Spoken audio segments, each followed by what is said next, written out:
Ez a Láthatatlan Veszélyek, a Process Solutions kiber és információbiztonsági podcastja mindazoknak, akik felelősségteljesen szeretnének tájékozódni a digitális tér kockázatairól.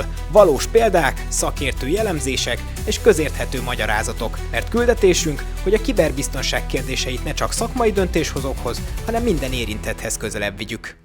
Sziasztok! Ez itt a Láthatatlan Veszélyek, a Process Solutions információbiztonsági podcast sorozata. Olyan témákról beszélgetünk, amelyek nem csak IT szakemberek számára fontos, érzékeny pénzügyi adatok, bizalom, ügyfélbizalom és minden, ami a biztonságos működtetés hátterében zajlik. Vendégeim a PS digitális transformációs igazgatója, Sólyom Attila. Sziasztok! És a Fortix Consulting ügyvezetője, Runaszéki Péter, kiberbiztonsági szakértő. Sziasztok! Maradj velünk, és ismerd meg a Process Solutions gondolkodásmódját a láthatatlan veszélyekről és a nagyon is valódi válaszainkról. A mai epizódban többek között arról lesz szó, hogy miért is fontos, hogy ne csak megfeleljen egy cég egy ISMS tanúsítványnak, de valóban élje és működtesse is ezt a szemléletet, különböző fenyegetésekről, illetve arról is, hogy miért is fontos együtt dolgozni egy külső tanácsadóval kiberbiztonsági területen. Kezdjünk is egy kis kitekintéssel, miért is vált az elmúlt időszakban ennyire fontos és központi kérdésé a kiberbiztonság és az információbiztonság, tipikusan egy könyvelés és bérszámfejtés szolgáltatásokban működő cégnél, mint a PS. Az információbiztonság az mindig is fontos volt a szolgáltatásunkban, mert személyes adatokkal dolgozunk, és ha úgy tetszik, akkor cégek jogi személyeknek a személyes adatával, pénzügyi adatával, amiből egy teljes tevékenységre lehet következtetni, és viszonylag könnyű vele visszaélni. Valószínűleg senki nem szeretné, hogyha a bankszámlájához hozzáférnének és illetéktelenek olvashatnák azt, és nekünk is mióta létezik a cég kiemelt prioritásunk az, hogy az ügyfeleknek az adatait biztonságban tartsuk. A kiberbiztonság az pedig azt jelenti, hogy digitálisan is tartsuk ezt biztonságban, nem csak úgy, hogy az irodában nem fér hozzá illetéktelen mondjuk valaki fizikailag. Talán annyival egészíteném ki, én a 90-es évek végétől kezdtem el foglalkozni információbiztonsággal a bankszektorban az elején, és egyszerűen mondanám, hogy lenyűgöző az a fajta gyorsasága, hogy ez a kiberbiztonság és egyébként a kiberbűnözés is fejlődött és fejlődik azóta. A 21. század pedig egyértelműen egy olyan új irányt adott, amivel gyakorlatilag percenként megtámadhatóak vagyunk, és ha sérülékenyek, akkor pedig ezt kihasználják a csalók, és sajnos sokszor a pénzünk vagy az adataink bánják. Az, hogy folyamatosan elérhetőek vagyunk, az azt jelenti, hogy ugye jó és rossz akaróinknak is folyamatosan elérhetőek vagyunk, ahogy Péter mondta. Tehát ez egyrészt nagyon jó, mert akárhonnan hozzáférünk az adatainkhoz, meg élőben tudunk szolgáltatni akár könyvelést, akár azzal kapcsolatos információt, de ez azt jelenti, hogy a rossz akaróknak is látszunk, azoknak is, akik akarhatnak minket támadni, és erre is fel kell készülnünk. Itt is hadd tegyek egy kiegészítést, hogy a védekezési szakemberek, vagy a védekezésért felelős szakemberek viszont nem biztos, hogy mindig elérhetőek, és ahogy Attila említette, viszont a támadók szinte korlátlan erőforrással és idővel rendelkeznek, úgyhogy fel kell kötni a nadrágszíjat, hogy megfelelő módon tudjunk ezek ellen védekezni. Ezért szükségesek tulajdonképpen ezek a különböző tanúsítványok és szemléletbeli felfogások?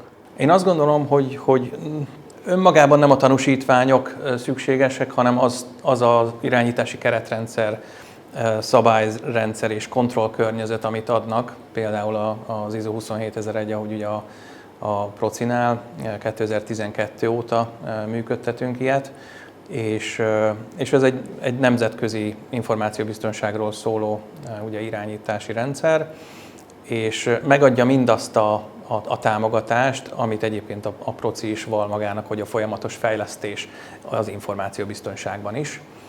Ezáltal nyilván a kockázatok minimalizálása a cél. Érthető az is, hogy a jogalkotó az nem akarja teljesen rábízni a cégekre, hogy kezeljétek az adatokat, ahogy csak szeretnétek, hanem valamilyen központi utasítást ad rá, vagy elvárás, törvényt hoz rá, rendeletet hoz rá, és ezt követnie kell mindenkinek. Szigorúbban el lehet járni, kevésbé szigorúan pedig nem lehet eljárni. Fontos az, hogy az állam és az Európai Unió is akár ilyenkor beavatkozik ilyen szabályozásokkal. annak minden előnyével és hátrányával, mert hogy ennek nem csak előnye van. Igen, és már előtte beszéltünk arról, hogy az Európai Uniós szabályozások, mint például akár az adatvédelmi rendelet, a GDPR, az mennyit ad hozzá egyébként a mindennapi működéshez, és mennyi kontrollt kíván meg, és ezáltal az olyan országok, akikre ez nem vonatkozik, adott esetben versenyelőnyben vannak az európai cégekkel szemben. De nekem még egy gondolatom van itt az irányítási rendszerekre, egy kicsit hadd térjek még vissza. Ugye említettem ezt a folyamatos fejlődést, folyamatos fejlesztést, ezt nem adja más, mint az úgynevezett PDCA ciklusnak a működtetése, ezt Deming ciklusnak is hívják egyébként, csak egy érdekesség, hogy Deming nem azt mondta annak idején, hogy Plan, Do, Check, Act, hanem azt mondta, hogy Plan, Do, Study, Act. Tehát a harmadik fázis, az ellenőrzés, az igazából a tanulás, és ide hoznám be a tanuló szervezetet. Tehát, hogyha valamit elrontunk, akkor abból tanuljunk nem csak egyénileg, hanem adott esetben a szervezet szintjén is. Említettél itt egy szabályozás, ugye a GDPR-t, az utóbbi fél évben meg talán a NIS2-ről szólt minden ebben a világban. Ezeket egy-egy mondatban esetleg meg tudod fogalmazni, hogy mik is ezek a szabályozások? Igen, hát ugye a GDPR az Európai Unió adatvédelmi rendelete, ami a személyes adatok biztonságára vonatkozik. A NIS2 az pedig az Európai Unió szintén kiberbiztonsági érettséget növelő intézkedése és irányelve. Ezt ugye Magyarországon jelenleg a Magyarország kiberbiztonságáról szóló törvény, illetve a tavalyi MK 2007/2024-es rendelet részletezi, és hát még egy jó pár jogszabály természetesen, és meghatároz nagyon sok szektort, ahol a megfelelő nagyságú és bevételű cégekre vonatkozik ez a szabálykövetelmény. Talán egy érdekesség, hogy ezt mi magyarok úgy fogtuk meg, hogy vettük az Amerikai Egyesült Államokból az NIST 800/53-as szabványt, ami Amerikában a kormányzatokra, illetve a governmentre vonatkozik, az egyik legszigorúbb, és akkor ezt így általánosságban Magyarországra kihirdettük. Azt gondolom, hogy egy lépésként kicsit magasra tettük a lécet. Mellette van természetesen egy audit követelmény, ami szintén akkor, amikor ugye a Proci már sok éve auditált, 9001-ben, 27001-ben, tehát óriási tapasztalata van magának az irányítási rendszereknek a működtetésében. Egy olyan cég, aki most kezdi, és idén december 31-ig kell megcsinálni az első NIS2 auditját, hát ott azért lesznek kihívások, és hát azt gondolom, hogy meg nem felelések is. Egyébként elképesztő már az is, hogy csak magánemberként mennyi fenyegetésnek vagyunk kitéve, nem hogy akár céges szinten milyen biztonságot kell megteremtenünk. Milyen típusú kockázatokkal, fenyegetésekkel találkozunk leginkább mondjuk itt 2025-ben? Itt másokra kell odafigyelni, mint személyes téren, cégesen? Hát hasonló, van emiatt kicsit talán gyakrabban előfordul, vagy hatásosabb céges környezetben. Adathalászattal valószínűleg mindenki találkozott már, amikor megpróbálják megtéveszteni a felhasználót arra, hogy megadja mondjuk a személyes adatait, és azzal utána visszaélni. Például zsaroló vírusok valószínűleg hatékonyabbak céges környezetben, egyszerűen azért, mert sokkal nagyobb kárt tud okozni egy céges környezetben, egy rosszul setupolt céges környezetben egy zsaroló vírus, mint egy magánembernek. Persze a magánemberek ugyanúgy nagy kellemetlenséget okozott, amikor ez nagyon elterjedt volt, és talán még ezt a social engineeringet emelném ki, vagy ami így eszembe jutott rögtön, ami valaki másnak a megszemélyesítéséhez felhasználjuk a nyilvánosan elérhető adatokat róla, és akkor ezt használjuk fel ahhoz, hogy adatot csaljunk ki tőle. Tehát nem csak azt mondom, hogy a nagymamád vagyok, hanem elolvasom, hogy hol volt tegnap, elolvasom az Instagram sztoriában, ha tett fel ilyet, elolvasom, hogy mivel foglalkozott, milyen kertje van, és akkor erre hivatkozok akár, és megszemélyesítem őt jobban, ami érdekes lehet. Illetve mindezt spékeljük meg most még az AI-jal, amivel már akár a képét meg a hangmását is meg tudom csinálni, akkor, hogyha van hozzáférhető nyilvánosan ilyen adat. Majd Péter kiegészít egy kicsit. Ami meg is történt tavaly februárjában, és ha jól emlékszem, 15 millió dollárt utaltatott el valakivel, egy pénzügyessel az egyik kibercsaló, mert behívták egy Teams megbeszélésre, vagy Skype, vagy Zoom, az most így nagyjából mindegy, de hogy videokonferenciára, és azt kérte tőle az ügyvezető, illetve a pénzügyi igazgató, hogy akkor 5-6 utalást ezekre a számlaszámokra legyen kedves megtenni. Ő ezt megtette, és egy hét múlva derült ki, hogy az adott videokonferenciában ő volt az egyetlen élőlény. És olyan élethű másokat el lehet készíteni ma már emberekről, ami nem csak hogy megtévesztő, hanem nem veszed észre. És ez igazából persze az egyik előnye az AI-nak, ahogy Attila is említette, hogy rengeteg előnye van, de hát azért van hátránya is. Az előnyéről talán annyit, hogy ugye a tréningek során most már mi nagyon sok helyen azt használjuk, hogy egy AI avatár mondja el magyarul, angolul, bármilyen nyelven az információbiztonsági, nem tudom, onboarding tréninget, akár egy kicsit hatékonyabbá téve a munkánkat. Csak hogy milyen könnyű megtéveszteni, nem elég, hogy már az AI-jal nagyon jó hangot és nagyon jó minőségű képet lehet generálni. Még rájönnek a klasszikus megtévesztési eljárások, ha úgy tetszik, amit már nem tudom, évszázadok óta alkalmaznak csalók, azt, hogy egyszerűen egy high stress szituációba tesznek be, időnyomás alá helyeznek, gyorsan most válaszol, most kell tudni, most kell válaszolni, és mindez együtt, ezzel már egészen hatékonyan tudnak fenyegetni bennünket. Hát a legutolsó példám tegnap este egy nagyon kedves ismerősöm hívott, hogy hát képzeljem el, hogy ez a banktól megkapta a választ, néhány hete történt az, hogy kapott egy SMS-t az egyik távközlési szolgáltatótól egy linkkel, hogy most olcsóbban lehet vásárolni mindenféle tévét, akármit, és mivel ő neki volt ezzel kapcsolatban már emléke, hogy az említett szolgáltatóval, és sőt is vett is, amit megkapott eszközt, ezért rákattintott, és nem.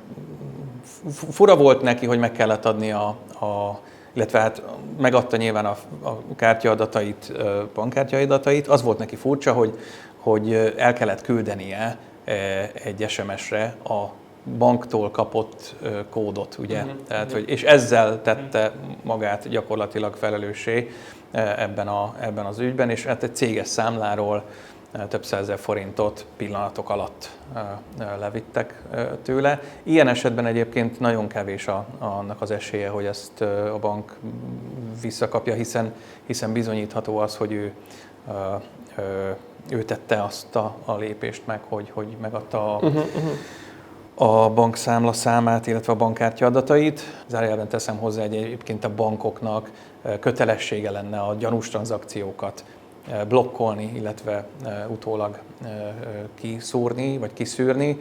Annál is inkább, mert talán indiai pénznemben utalták, ami neki soha nem volt a céges kártyáján, zárójelbe zárva. Engem egyszer hívtak föl a banktól, pont egy nagyobb utalást csináltam, akkor először, és a Magyar Államkincstárnak egyébként semmi extra. 2 percen belül csörgött a telefonon, hogy úristen, itt gyanús tevékenységet láttunk a számláján, uram, hogy tényleg ön csinálta-e? Mondom, azt sem tudom, kivel beszélek, bocsánat. Segített, azonosította magát, és mondtam, hogy igen, én csináltam. És megköszöntem, hogy fölhívtak. Tehát azért ez részben működik. Nekem volt olyan, hogy engem is felhívott egy ilyen banki csaló, vagy hát ez az ügyfélszolgálatos, aki ugye nem a banknál dolgozik, hanem egyértelműen csaló. És hát kértem, hogy egy kis türelmét, mert be akartam indítani a diktafont, aztán utána letette, úgyhogy sajnos nincs ilyen felvételem, de egyre több ilyenről hallani. Szinte hihetetlen egyébként, a sztorikat is meséltél, hogy azért 15 millió dolláros kár, de a napokban hallottam, hogy szinte már iparágat építenek erre, és erre specializált szinte cégek, nevezzük akárminek is vannak. És nyilván ezek magánszemélyekre vannak specializálódva, de hát akárhogy nézzük, itt a kollégák ugyanúgy emberként a célkeresztben vannak tulajdonképpen ezeknek a csalásoknak az esetében. Belső oldalon mit jelent számunkra az, hogy tudatosan működtetjük, megfelelünk ezeknek a keretrendszereknek az információbiztonságnak a tekintetében? De nem csak azért fontos nekünk az információbiztonság, mert azt mondja egy külső szerv, meg nem csak azért fontos nekünk, mert akkor saját pénzügyi kárunk keletkezik belőle, hanem azért is fontos, mert egyfajta bizalomvesztést okoz egyetlen incidens is akár.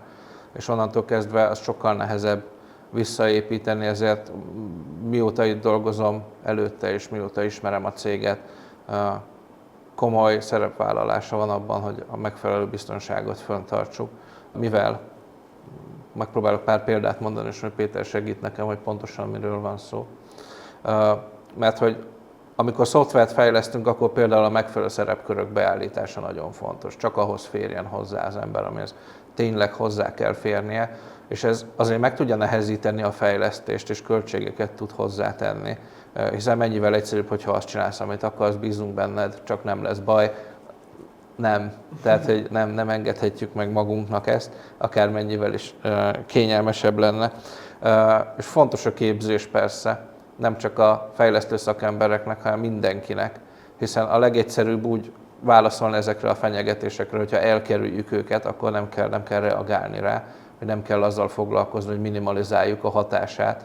Ugye amikor szétválasztunk mondjuk szerepköröket, vagy szétválasztunk hálózati elemeket, akkor már arra készülünk, hogy minimalizáljuk egy esetleges sikeres támadásnak a hatását, de a legfontosabb az aztán, hogy elkerüljük, amennyire el tudjuk kerülni.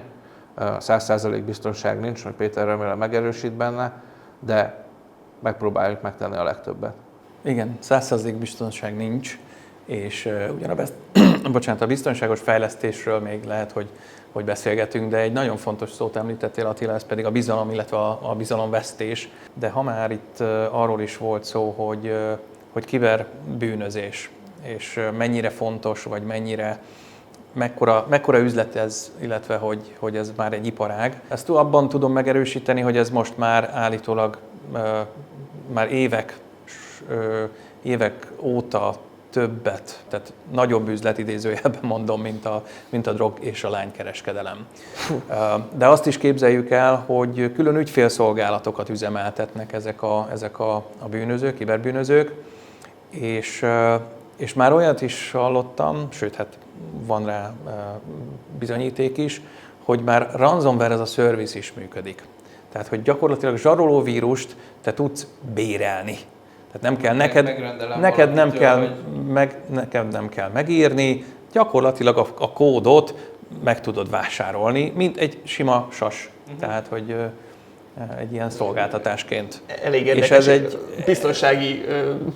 Mennyire érzed biztonságosnak vásárolni? Tehát, hogy amit Attila is mondott, aláhúzom, nincs 100%-os biztonság, de cserébe dolgozunk rajta folyamatosan. Most a nagy nyelvi modellek ugye nagyon népszerűek, és mindegyiket próbálják biztosítani az ellen, hogy ilyesmi kódokat egyáltalán tudjon írni, de külön csoportok léteznek arra, hogy de hogyan lehet mégis rávenni a Perplexity-t, vagy a Copilotot, vagy a ChatGPT-t, hogy mégiscsak adjál már ki nekem egy ransomware kódot, és bizony láttam rá példát, sőt kipróbáltam, hogy tényleg, ez biztos a hülyeség, biztos nem engedik, de lehet vele generáltatni kódot. Ez is egy rabló pandúr játék, csak ha már Péter említette, akkor ezeknek a hozzáférhetősége a rossz szándékú embereknek az is folyamatosan növekszik. Itt a hozzáférhetőség kapcsán tudtok még olyan fékeket vagy gátokat mondani, ami mondjuk így PS-en belül működnek? Hát rengeteg. Tehát ugye a biztonság és maga a védelemnek a kialakítása az mindig olyan úgynevezett hagymaszerű, tehát különböző héjak vannak. Van a külső perimeter security, nyilván tűzfalak, IDS, IPS, stb. Mellett, hogy nyilván részleteket nem osztunk meg itt ezekről a dolgokról. Természetesen a naplókat elemezve, vagy kielemezve, és ha riasztás van, akkor arra ugrunk. Jogosultságkezelésről, autentikációkról beszéltünk, több faktoros azonosítás, jelszókezelés és jelszóbiztonság, titkosítás természetesen. Tehát ez egy és tudatosítás, ami szerintem a legfontosabb, ha nem az első helyre is mondtam, de az talán a legfontosabb, hogy folyamatosan képezzük a kollégákat, annak érdekében, hogy fölismerjék ők is, hogyha valami problémát látnak vagy tapasztalnak. Belépőknek és kilépőknek a fontos kezelése, vagy pontos és szakszerű kezelése. Főleg a kilépő oldalon azért el lehet képzelni olyan szituációt, hogy valaki kevésbé elégedett, és esetleg az jelent kockázatot, ezért tényleg fontos, hogy olyan kilépő rendszert üzemeltessünk, és üzemeltetünk is, ahol onnantól kezdve, hogy nem fér hozzá, tehát hogy nem munkavállaló, nem fér hozzá semmihez. Ez is egy réteg, ahogy Péter mondta, ezek a hagymának a rétegei, az több szinten érvényesül. Én egy pár éve itt vagyok a PS-nél én is, és találkozok a tudatosító képzésekkel, ugye akár az éves kötelező oktatások kapcsán, illetve már találkoztam egy-két ilyen teszttel is, ugye.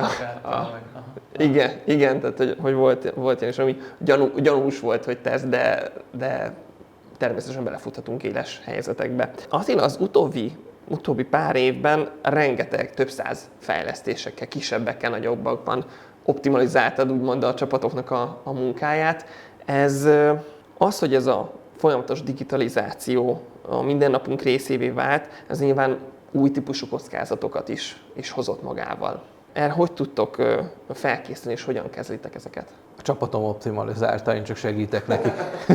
Én csak segítek nekik, hogy ezt mind meg tudják tenni, de a csapati az érdem. Nézd, mondtam egy kicsit korábban, hogy beszélgettünk, hogy valamennyit megnehezít a fejlesztésen az, hogy ezt is figyelembe kell venni többek közt, hogy hogyan építünk biztonságos rendszereket, de ezt már a tervezésnél figyelembe kell venni. Tehát amikor már tervezünk valamit, ami még csak akkor is, ha belül működik, tehát nem is fogja látni az internetet, kívülről elérhetetlen, már akkor is úgy kell dizájnolnunk, hogy azok az emberek, azok a szerepkörök férjenek hozzá, akiknek tényleg szükséges. És ez az úgynevezett ilyen security by design, tehát ezt figyelembe kell vennünk, és hogyha nagy rendszerről van szó, vagy olyan rendszerről, ami kifelé is van, akkor konzultancit is igénybe veszünk, akkor jön az, hogy jóvá hagyatjuk. Tehát a projektmenedzsmentünknek a része az, hogy a security jóvá hagyja. Érdekes problémákat vet fel egyébként az, hogy mennyire egyszerű jelenleg nem csak a fejlesztés, hanem akár egy új alkalmazáshoz hozzáférni, vagy egy új szervizhez hozzáférni az interneten. Mert hogy az egy dolog, hogy a saját fejlesztéseinket kontroll alatt tudjuk tartani, és szigorúan vesszük, de például ebben a pillanatban engem semmi nem akadályoz meg, hogy a tableten föllépjek egy tetszőleges HR adminisztráció támogató honlapra, regisztráljak 10 euróért, és föltöltögessem oda a nálam lévő adatokat. És ezt meg tudnám tenni, és ezzel ellen hogy védekezünk, hogy ezzel mit tudunk csinálni? Hát úgy, hogy nincsenek nálam HR adatok például, nem tudok mit föltölteni, de azt meg nem tehetem, hogy letiltom a fél internetet, hogy a kollégák még csak keresni se tudjanak, és véletlenül esetleg megtenni ilyet. Úgyhogy hát jelent új kihívásokat.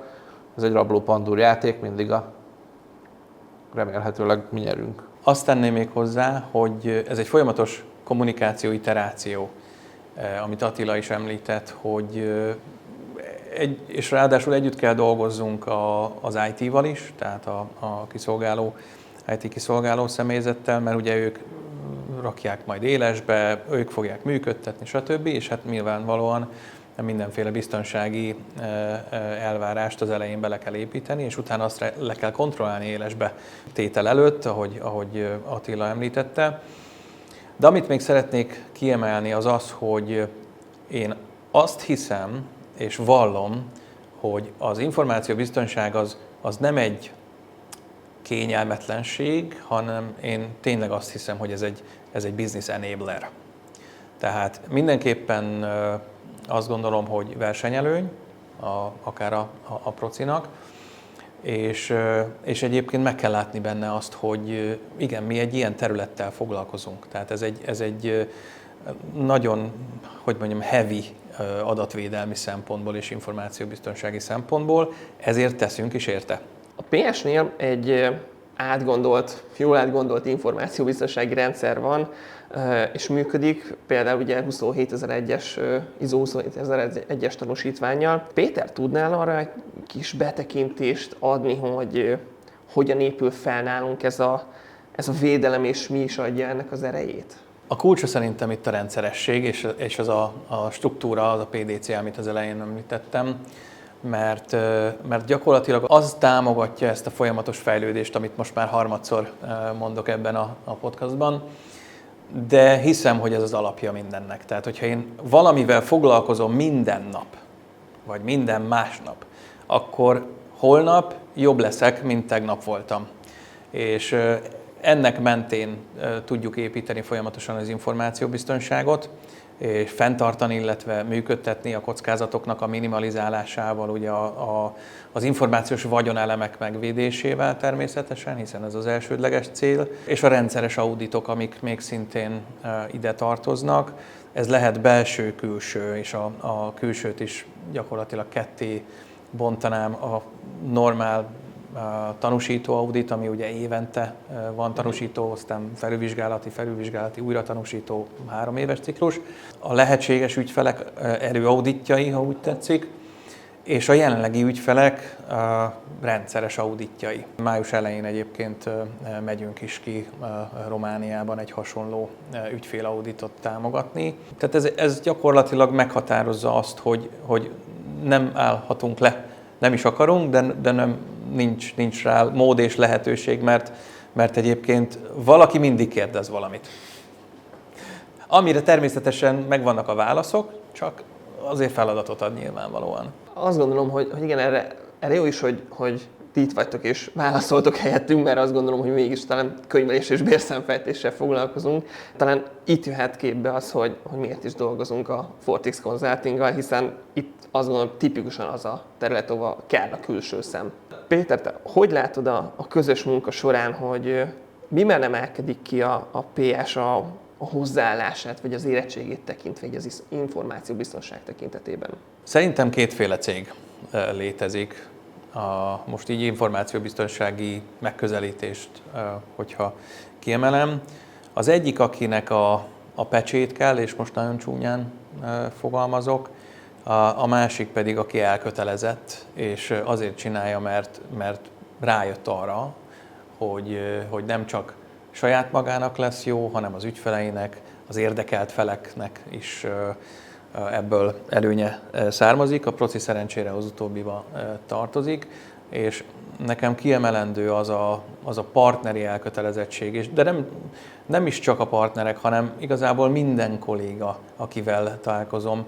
Nekem az egyik mérőszám az, hogy mennyire elkötelezett, vagy mennyire tudatos egy cég az információbiztonság szempontjából, az, hogyha bemegyek valaki mellett a liftbe, és elkezd velem viccesen az információbiztonságról, vagy hogy fú, most mindjárt megmutatom neked egy jelszómat. Tehát, hogy vicces, de ugyanakkor meg érzem rajta, hogy elkötelezett, megcsinálta a tréninget, vagy látta valamelyik posztert a folyosón, és ez nekem nagyon jó visszajelzés arra, hogy igen, jó helyen vagyunk, és jó irányba megyünk.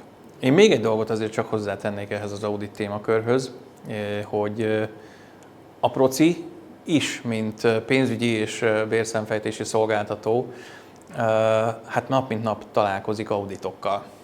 Tehát bennetek van ez a fajta, hogy mondjam, mentalitás, szemléletmód. Igen, hogy a szabálykövetés, ezt nem tudom másképp megfogalmazni. Mi magyarok talán kevésbé vagyunk szabálykövetők, de ezt itt nagyon pont az ellenkezőjét látom, hogy igenis szabálykövetők vagyunk, hiszen ugye azt szokta mondani János, hogy a legjobb sales a NAV, a procinak, tehát már most bocsánat, azt lehet, hogy majd kivágjátok. Mindegy, a lényeg az, hogy itt olyan jogszabályok, pénzügyi előírásoknak kell megfelelni, amit az állam szab meg, különböző államok, mert ugye, vagy országok, ahol a proci dolgozik. Végül, ahogy mondtad, nincsen 100%-os biztonság, tehát hogyha valamit tegyük fel, történik, akkor fel vagyunk készülve arra, hogy gyorsan és hatékonyan tudjunk reagálni ezekre? Nincs 100%-os biztonság, de azért nagyon sok mindent megteszünk annak érdekében, hogy ha valami mégis történik, akkor a megfelelő válaszlépéseket időben és megfelelő módon meg tudjuk tenni. Ide tartozik adott esetben az incidenskezelés, a folyamatos naplóknak az ellenőrzése és 7x24-ben való ugye, monitorozása, az erre való reakció, az üzletfolytonosságnak a kialakítása, a tervek, illetve azoknak a tesztelése, a rendszeres, nem is tudom, fájl visszaállítási tesztek. Szóval nagyon sok mindent teszünk annak érdekében, hogy a kockázatokat a lehető legminimálisabbra redukáljuk. Köszönöm nektek az első kanyart, hiszen azt ígértük, hogy folytatjuk. A mai beszélgetésben talán az a legfontosabb gondolat, amit hazavihetünk, hogy nem csak megfelelni kell ezeknek a különböző tanúsítványoknak és rendeleteknek, hanem ezt tudatosan építeni, fejleszteni és használni és élni benne. A következő részben konkrét támadási típusokról és adathalászatról, zsaroló vírusokról fogunk beszélgetni. Megnézzük, hogy milyen veszélyekkel találkozhatunk 2025-ben, és hát tartsatok velünk legközelebb is. Attila, Péter, köszönöm szépen, hogy itt voltatok. Köszönjük. Köszönjük, sziasztok! Sziasztok.